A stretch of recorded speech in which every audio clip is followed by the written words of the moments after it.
Hola a todos, hoy voy a analizar una exposición que sacó un 10 de 10 en TDC para que podáis saber aplicarlo a vuestros propios ensayos y saber qué cosas hacer, qué cosas no hacer. Yo soy una alumna que tengo en predictiva un 10 en mi evaluación interna de TDC y yo enseñaría la mía, pero todavía no puedo porque no me he graduado, entonces estoy usando la de un alumno pasado que sacó un 10 oficialmente. A ver, empecemos. Estos son los diferentes criterios, las diferentes notas que te pueden poner. La evaluación interna de TDC vale 1/3 de tu nota de TDC y se puntúa desde 10. Entonces, ¿qué necesitamos para sacar un 9 de 10?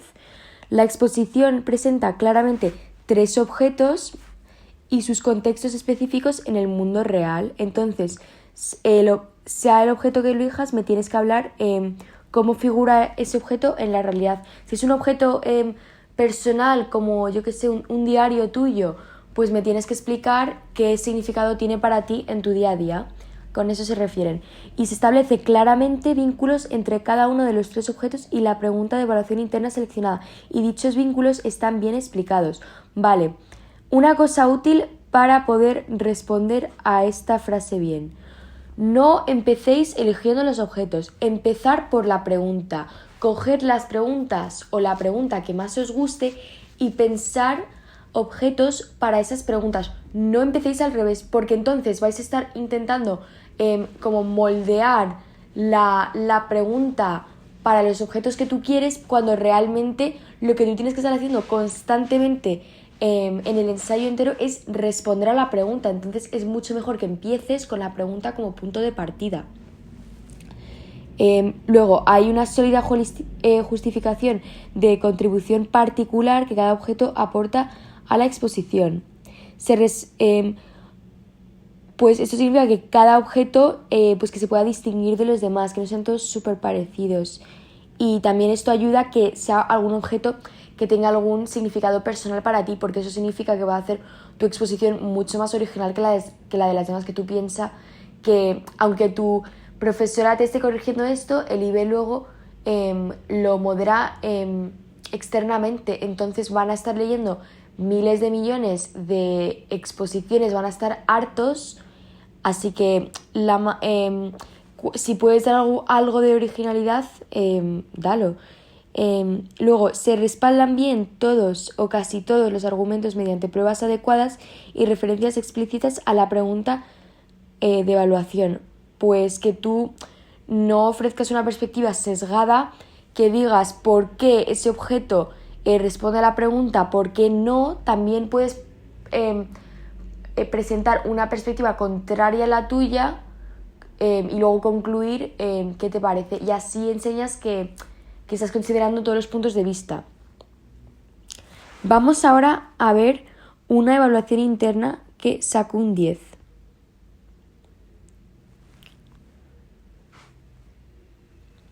Vale, empecemos. La pregunta de TDC que he elegido es: ¿qué desafíos plantea la difusión o la comunicación del conocimiento? Vale, esta es su pregunta.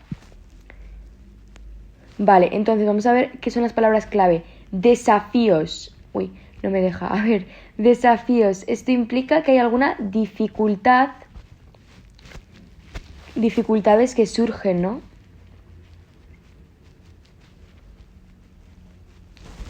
Que plantea la difusión o la comunicación. 2 cosas distintas. 1, difusión. Y 2, comunicación del conocimiento. Entonces, lo ideal, yo antes de leerme esto, lo ideal que yo diría sería que me defina qué considera ya que es difusión y comunicación del conocimiento. A ver, veamos lo que va a hacer. En la exposición exploro esta pregunta reflexionando sobre el conocimiento y el lenguaje, y más concretamente sobre si el subtexto y la connotación siempre crean confusión en lugar de ayudarnos a comunicar el conocimiento. Vale, entonces me está diciendo de qué va a hablar esta persona en su ensayo. Me dice que la connotación crea confusión en lugar de ayudar. Entonces, esto es un desafío, la connotación. Desafío.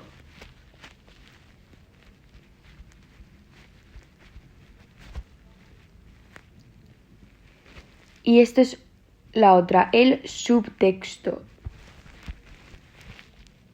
Entonces está identificando claramente en la introducción dos desafíos. Ya me está diciendo automáticamente. Lo primero que hace es responderme a la pregunta. Ya, desde el principio que yo lo leo, yo ya sé de qué va a ir su examen.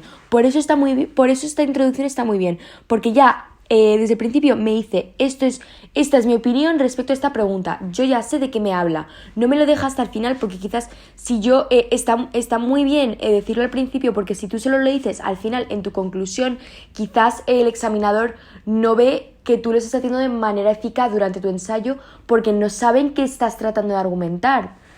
Entonces, tratar de hacerlo en la introducción como esta persona. Luego, el lenguaje que usamos en nuestra vida cotidiana puede ser interpretado a menudo de muchas maneras diferentes por distintas personas, ¿vale? Me dice que el lenguaje, eso se puede interpretar como otro desafío, ¿no? El lenguaje. Y me está diciendo por qué es un desafío, por qué esto es un desafío. No me está simplemente diciendo que el lenguaje es un desafío. A ver, es un poco obvio que el lenguaje sea un desafío porque las personas hablan lenguas distintas, pero tienes que tratar a tu examinador como si fuera tonto perdido y tienes que decirlo como no, como un poco rebuscado casi, como decirlo muy explícitamente, no lo puedes dejar implícito.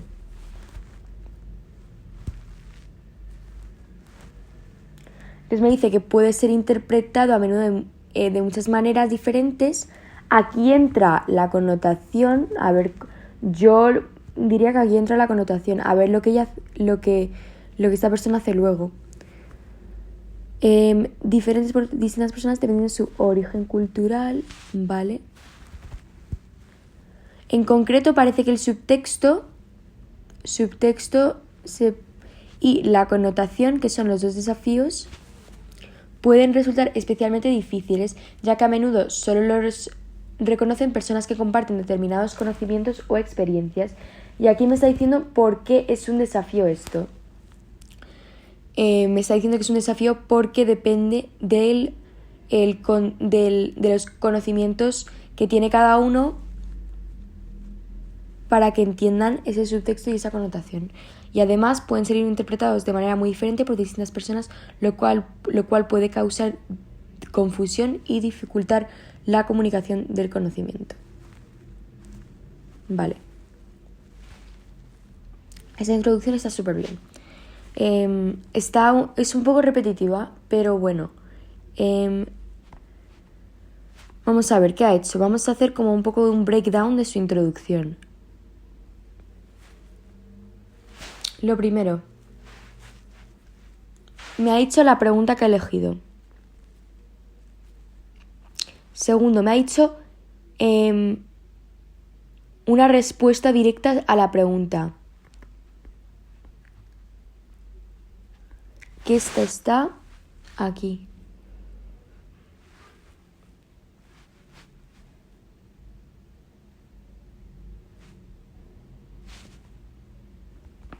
Bueno, ahora no me deja subrayar, a ver. Aquí.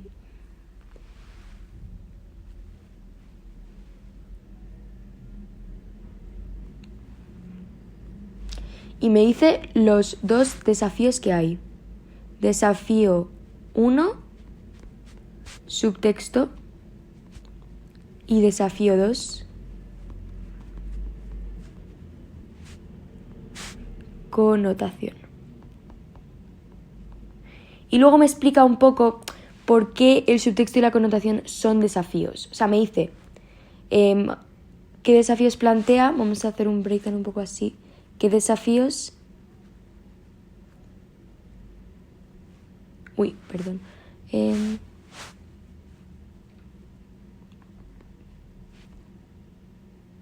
Aquí me está diciendo el qué es el desafío y luego me está diciendo por qué es un desafío.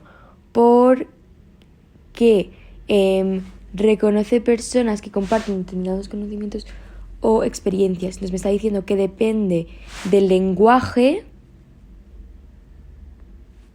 porque es interpretable. También me ha dicho que depende de tu cultura, experiencia personal.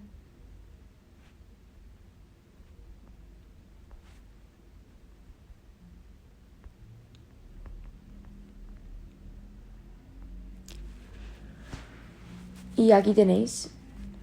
Esto es un poco un breakdown de la introducción. Vamos a el primer objeto. Un vaso navideño de Starbucks. Vale, lo mejor hubiera sido, yo creo, si ella hubiera... yo voy a tratar como si fuera una chica, pero no sé de qué género es este estudiante. Que si esta persona hubiera cogido la foto, si hubiera ido al Starbucks, si fuera en ocasión de Navidad y le hubiera hecho una foto, porque esta parece ser de internet. A ver, empecemos. Este vaso lo usó Starbucks en 2017 y causó controversia. Ah, vale, será por eso que es concretamente un vaso de 2017 y por eso no lo ha hecho ella, la foto. Lo usó Starbucks en 2017 y causó controversia porque algunas personas vieron el símbolo de las dos manos agarradas del vaso, de la mano en el vaso, como una señal de que Starbucks fomentaba la causa homosexual, pues consideraba que los vasos tenían un subtexto LGBT. ¿Vale? Aquí me está contextualizando qué es este vaso, porque a ver, yo me imagino que el examinador va a saber lo que es Starbucks, pero imagínate que haces algo menos conocido, aunque sea McDonald's, aunque sea Amazon, aunque sea Facebook, tienes que explicar qué es, no puedes asumir. Imagínate que te toca una ermita de examinador que no sabe nada, lo tienes que decir siempre. Y aquí me está diciendo que, no es un vaso normal y corriente de Starbucks, es un vaso que causó esta controversia. Vamos a ver, no se ve muy... Aquí se ve claramente las manos agarradas. Sin embargo, muchas otras personas solo vieron que el vaso difundía amor y alegría durante las fiestas y no pensaron que hubiera ningún subtexto en particular. Vale, aquí, ¿de qué me está hablando? De su primer desafío en cuanto a la difusión y comunicación del conocimiento, que es el subtexto. Vamos a ver.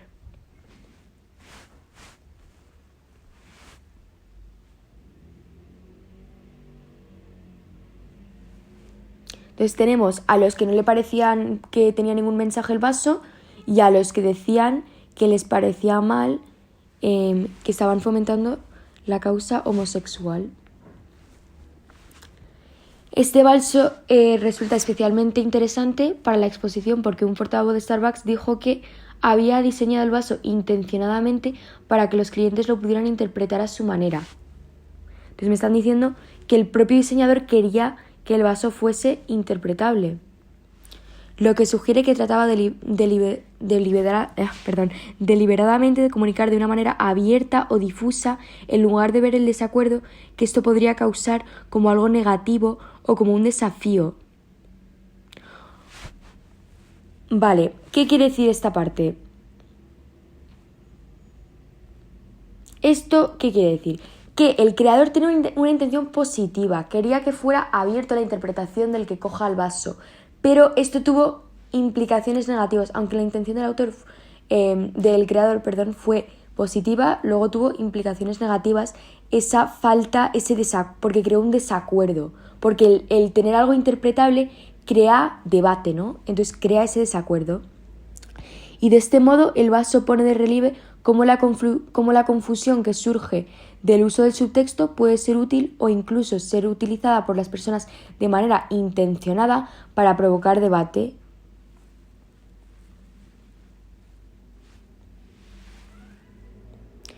Entonces el no dar ese subtexto fue como usado por el propio creador para iniciar un debate, y el vaso generó mucha atención hacia la compañía por parte de los medios de comunicación y le permitió expresar que el modo de interpretar el vaso dependía de cada cliente.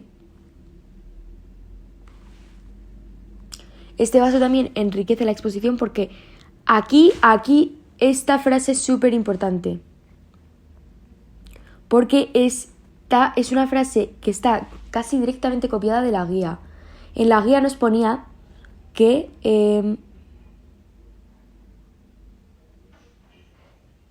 se establecen... A ver... que hay una sólida justificación de la contribución particular de cada objeto, de que cada objeto aporta a la exposición. Entonces aquí me está diciendo, este vaso aporta o enriquece, lo ha parafraseado, porque tanto algunos miembros de la comunidad LGBT como algunos miembros de los medios de comunicación de derechas y del público consideraron que los vasos fomentaban las relaciones entre personas del mismo sexo. Aunque ambos grupos interpretaron el vaso de esta manera, su reacción fue muy distinta. Por lo que uno veía esto como algo positivo y el otro estaba muy molesto con el asunto. Otras personas ni siquiera vieron este subtexto. Por tanto, en este caso concreto, no solo el subtexto fue visto o percibido por algunos grupos y no otros, sino que además la reacción a ese subtexto difirió radicalmente. Vale, vamos a hacer un análisis de esto, porque lo leemos así y está muy bien escrito, pero ¿cómo estructuramos esto para nuestro propio ensayo? Veamos, la pregunta era ¿qué desafíos plantea la difusión o la comunicación del conocimiento? Entonces, en el primer objeto está hablando el desafío del subtexto y me dice ¿y cómo identificamos el subtexto? Esta persona va al creador, porque es el punto de partida, es quien ha creado el vaso. Entonces, esto es muy buen punto inicial. A ver, el creador. Y me dice que el creador no tenía una idea firme. Lo quería hacer interpretable. Aposta. ¿Y qué ha causado esto? Pues esto ha causado que algunos lo vean como apoyar a la causa homosexual y que otros que le parezca un vaso normal y corriente, que no tiene mensaje. Y dentro de aquellos que lo ven como apoyo a la causa homosexual, hay algunos que han reaccionado de forma positiva y otros de forma negativa. Aquí tenéis un outline de este párrafo. Vamos al siguiente objeto. Y además me dice que es enriquecedor porque me dice cómo lo consideran de formas diferentes.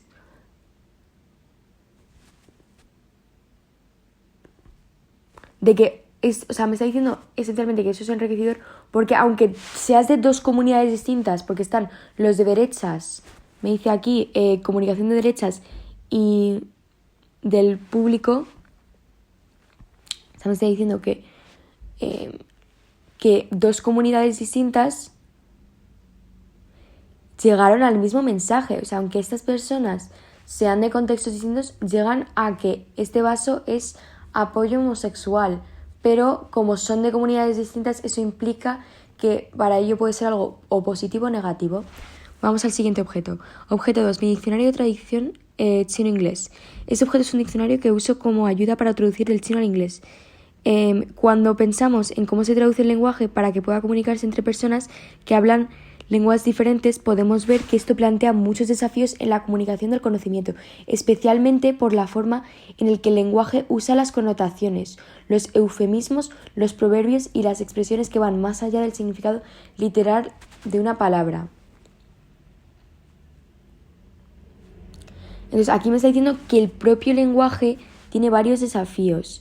Entonces me está respondiendo a la pregunta porque me está diciendo que a la hora de comunicarse con otras personas que hablan diferentes lenguas, te encuentras con todos estos desafíos. Las connotaciones, los eufemismos. Y lo bueno de esto es que me está utilizando tecnicismos. Eufemismo, proverbio. Todo eso son tecnicismos que me enseña que esta persona es no experta en el lenguaje, pero que está muy familiarizada con aspectos del lenguaje. Y en la primera frase lo que está haciendo es que me está diciendo qué vínculo personal tiene este diario para ella. o para... bueno, lo dejamos así, en esta primera frase. Es un diccionario personal. Sigamos. El significado de la verdadera esencia de muchas palabras y frases es a menudo única de una lengua específica, así como la comprensión cultural o histórica que conlleva un conocimiento íntimo que solo un hablante nativo puede adquirir, especialmente cosas como la connotación, donde el lenguaje se puede traducir literalmente, pero además puede tener significados secundarios.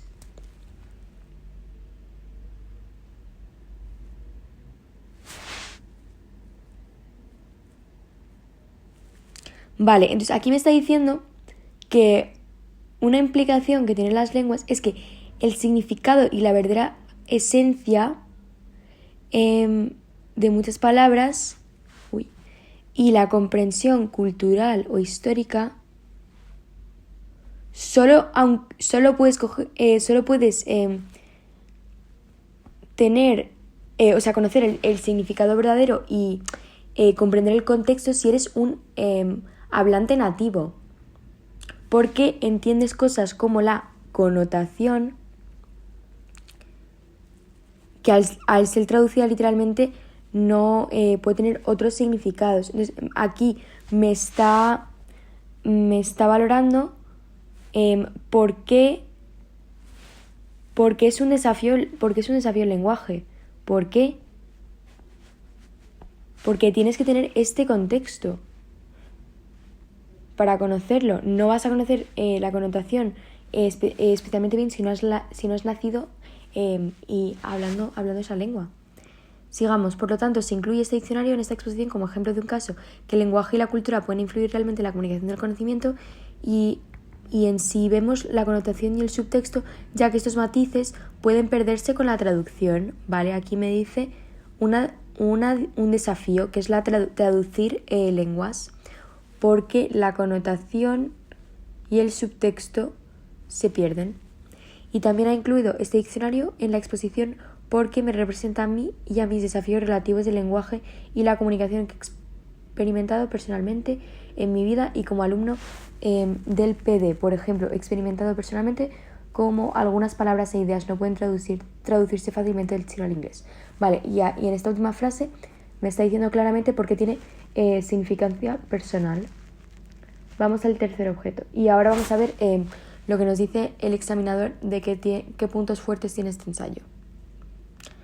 El último objeto, canción Strange Fruit de Billie Holiday.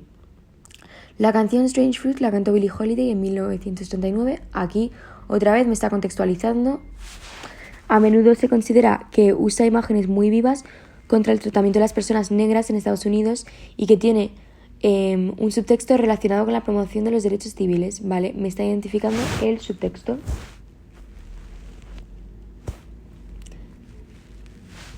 Esto parece insinuarse mucho a lo largo de la canción, especialmente con el uso de strange fruit, fruta extraña, como metáfora macabra del linchamiento de los negros.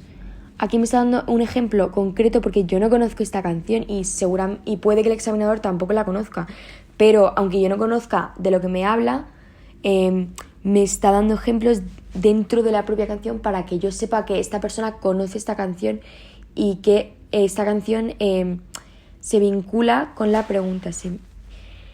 A ver, esta canción nos hace pensar en si hay cosas que solo pueden ver o entender algunas personas debido a su cultura, sus experiencias personales, etc. Yo sí pienso que el subtexto y la connotación se interpretan a veces de manera muy diferente según los distintos grupos. Entonces me está diciendo qué es la opinión personal de este candidato. Que esta persona me dice que piensa que sí que se interpretan de manera muy distinta según del grupo del que vengas, porque influye en el significado. Aquí me está dando opinión personal. Por ejemplo, Strange Fruit, aquí lo bueno de eso es que tiene aplicación. No solo me está diciendo generalizaciones de que sí, de que le parece que dependiendo de tu grupo pues vas a interpretarlo de forma distinta. No, aquí lo que hace muy eficazmente es que está vinculando la pregunta con el objeto, que es esta parte del criterio. Se establecen claramente vínculos entre cada uno de los tres objetos y la pregunta de evaluación seleccionada. y están bien explicados.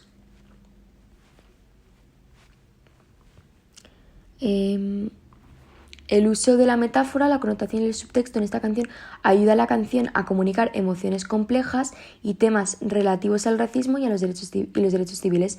De este modo, esta canción es un aporte útil para la exposición porque ofrece un buen contraste con el diccionario. El diccionario puso de relieve que el subtexto y la connotación a veces pueden causar confusión porque agregan una capa de interpretación.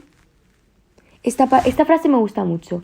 Agregan una capa de interpretación. Me parece una expresión bastante poderosa porque es como muy visual. Tú ves como una capa añadirse cuando dicen eso. Me gusta esa expresión que usa. Al significado literal del lenguaje. Pero esta canción muestra que a veces el subtexto y la connotación pueden de hecho ayudar a comunicar ideas y emociones complejas en lugar de plantear un desafío para la comunicación del conocimiento. Entonces me está diciendo aquí dos cosas. Que el hecho de que tenga ese subtexto puede ser o una cosa positiva o una cosa negativa. Y ahora vamos a ver cómo figura esto en los criterios de evaluación. Pues aquí me dice que puede causar confusión, que es lo malo, pero que también puede casi como enriquecer porque te ayuda a comunicar estas ideas. Si volvemos al criterio,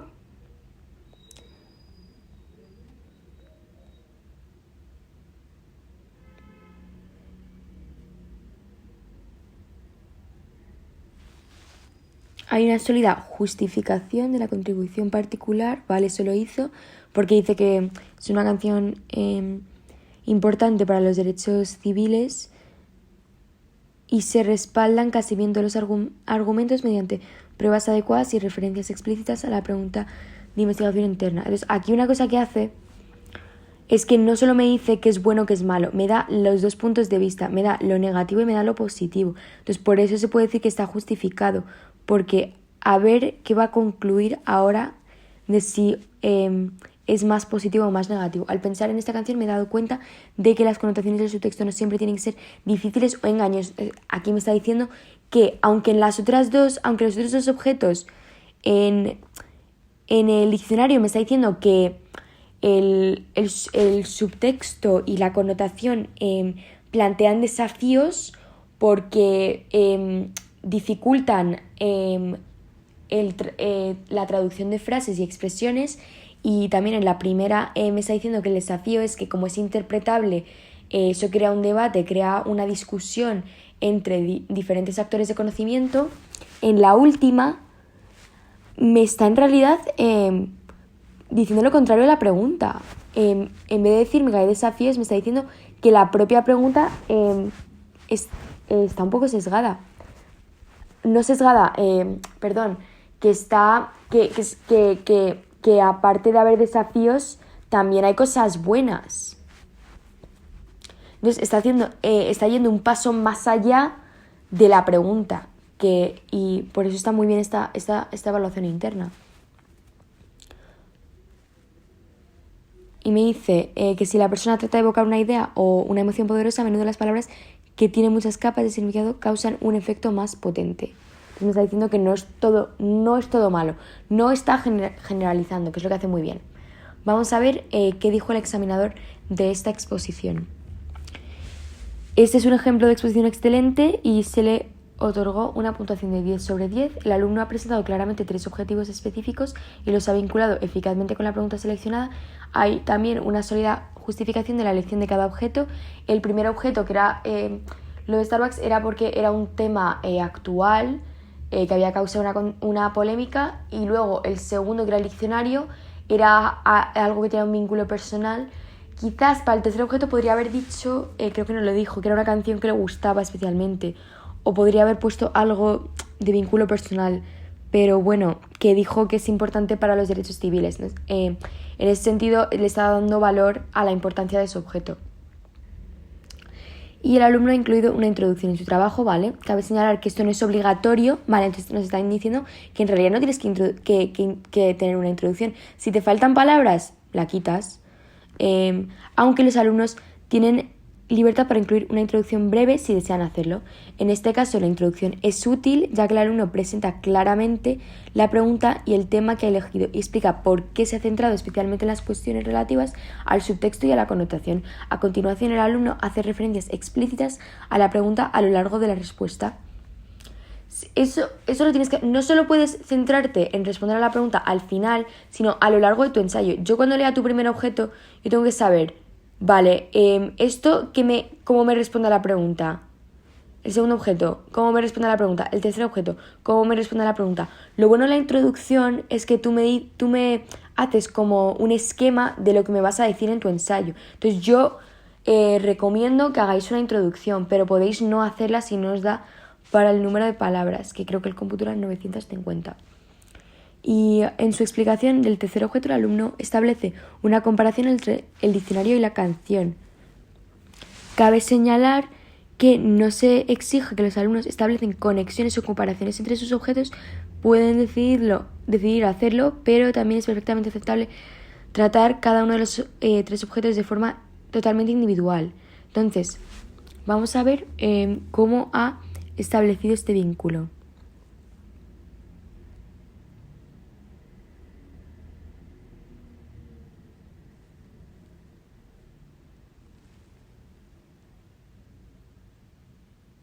Aquí nos dice, el diccionario puso en relieve que el subtexto y la connotación a veces pueden causar confusión, pero que dice que en esta canción sí que es útil el subtexto. Entonces me lo está comparando con el objeto anterior. Lo bueno de hacer esto es que que fluye mejor la exposición, porque lo malo de hacer esta exposición es que como son tres objetos separados y son unos objetos tan distintos que a veces se sienten como bloques. Entonces al meter esta frase está mejorando la estructura, en mi opinión, porque lo hace todo más fluido y que todo se interrelacione. Pero como ha dicho el examinador, esto no es necesario.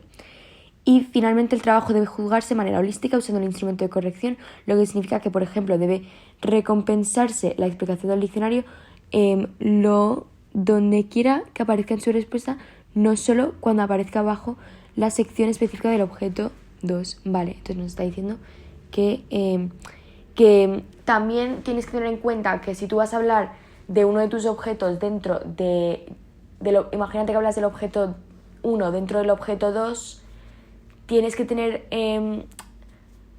asimilado que ellos van a valorarte también el objeto 2, el objeto 1 de lo que tú pongas en el objeto 2. Entonces, si tú crees que está perjudicándote añadir más contexto o que te estás liando, que se entiende peor, no tienes por qué interrelacionarlos.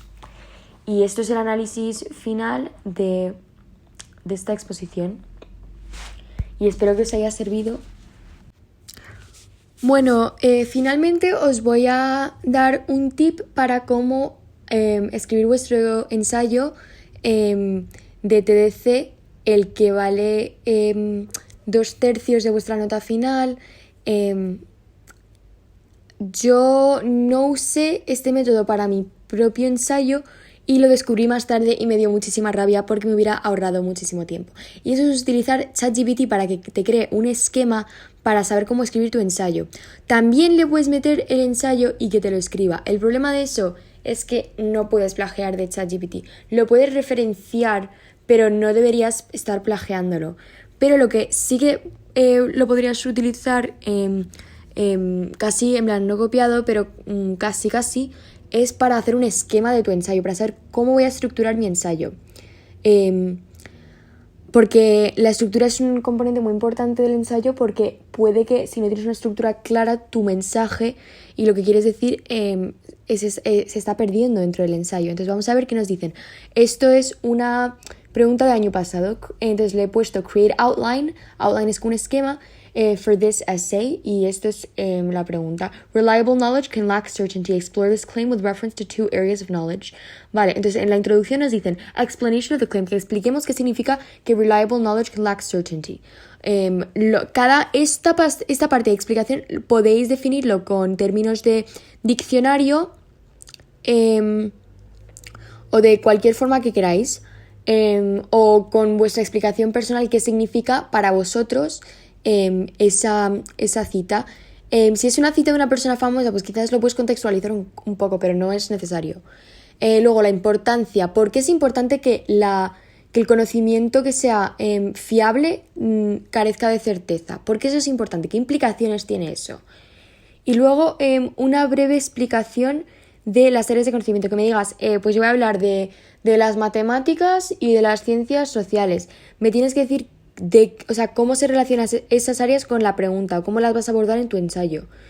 El primer párrafo, Reliable Knowledge in Natural Sciences. Vale, entonces la que ha elegido el sistema ha sido Natural Sciences, ciencias naturales, como un área de conocimiento. Entonces, primero, explicar qué es el conocimiento fiable en las ciencias naturales, explicar ejemplos donde el conocimiento fiable carezca de certeza en las ciencias naturales y la importancia del conocimiento fiable carezca de esa certeza, ¿vale? Es muy fácil de seguir esta estructura. Y luego, lo mismo con historia, exactamente igual que con ciencias, te lo ponen igual. La explicación de qué es conocimiento fiable, el ejemplo y la importancia. Lo bueno de la importancia es que responde directamente a la pregunta. Porque también es que la pregunta esta es muy... no es nada descriptiva, te dice explore this claim. Te dice explóralo, no te dice estás de acuerdo, no estás de acuerdo, te dice explóralo. Entonces, esta pregunta es muy abierta realmente. Y a veces eso beneficia y a veces es más difícil, porque en una pregunta más abierta también depende un poco de lo que le gusta al examinador, pero en una pregunta más cerrada lo malo es que vas a tener menos originalidad, pero al menos vas a tener como unas pautas más fáciles de seguir. Bueno, después, comparing the areas of knowledge, differences in the nature of reliable knowledge, ¿vale? Comparar entre la ciencia y la historia, qué son las diferencias entre lo que es conocimiento fiable y el impacto de la certeza en el conocimiento fiable. ¿Qué pasaría si ese conocimiento fuera cierto o tuviera certeza? Luego, el quinto párrafo, las implicaciones de reliable knowledge lacking certainty. Vale, otra vez implicaciones. El impacto en la producción de conocimiento. Vale. Entonces, esto está yendo un poco más allá y está diciendo, vale, esto cómo afecta cierta parte en la cronología de la comunicación, de la difusión de conocimiento. ¿Qué pasa con la producción? Sí. O sea, esto también lo puedes relacionar con algo de qué implicaciones tiene para el futuro, que es que de eso, de hecho, es uno de los criterios que tienes que considerar implicaciones. Es uno de los criterios del ensayo. Entonces, esa estructura está muy bien. Y luego, importance of acknowledging the limitations of reliable knowledge, que son las limitaciones de tener ese conocimiento fiable. ¿Por qué no es suficiente ese conocimiento fiable? ¿Por qué tiene que ser cierto también? Y finalmente la conclusión, pues que hagas un resumen de lo que has hablado, implicaciones del argumento y pues opiniones finales, que concluyes finalmente, que es necesaria la certeza, que a veces sí, que a veces no. Lo que no debes hacer en la conclusión es introducir nuevas cosas que no has mencionado en tu ensayo. Puedes dar sugerencias, pero no introduzcas nuevas ideas. Y ese es mi último tip. Espero que os salgan súper bien TDC y no os estreséis mucho, porque al final es una asignatura súper enriquecedora y aunque te encuentres un poco perdido, hay muchísimos recursos online. Y que tengáis todos un buen día. Adiós.